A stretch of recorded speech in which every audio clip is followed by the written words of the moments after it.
Good morning. It's April the 3rd, and this is Morning Message.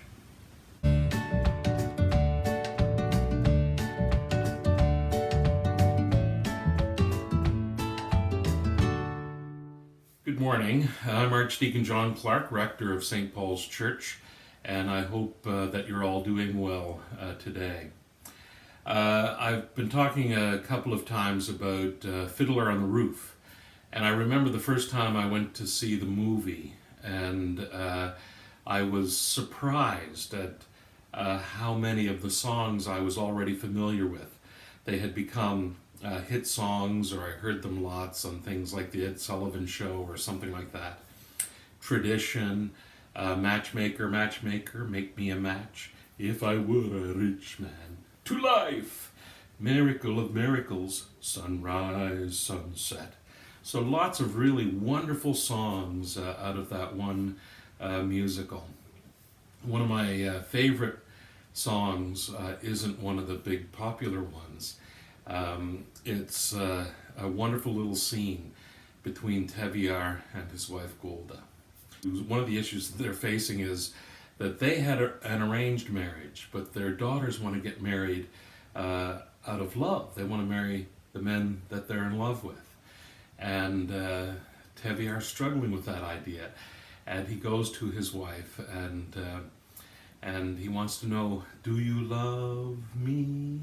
That's all he wants to know after 25 years of marriage, that they had been told that eventually they would love one another. And so after 25 years, Teviar asks Golda, do you love me?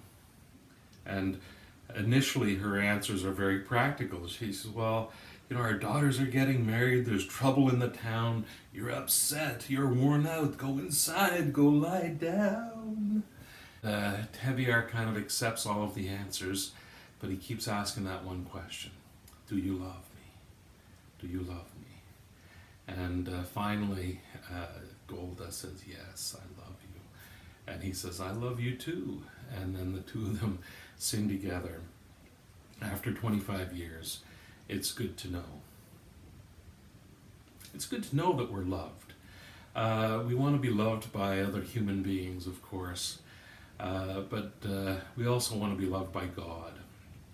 And here we are, just a couple of days from Palm Sunday and the beginning of Holy Week.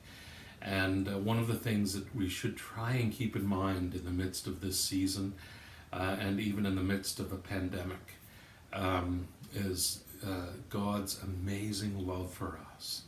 That everything about Jesus Christ, his birth, his life, and his teaching and his healing, his arrest and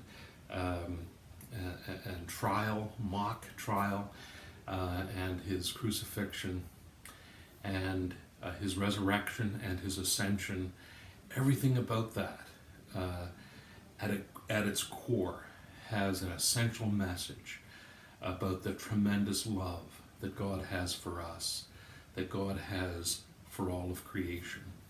And I ask you to try and hold on to that in the next week or so, that reminder that we need that God does, in fact, love us.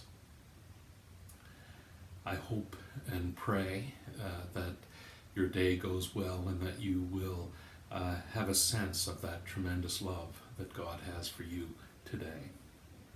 God bless.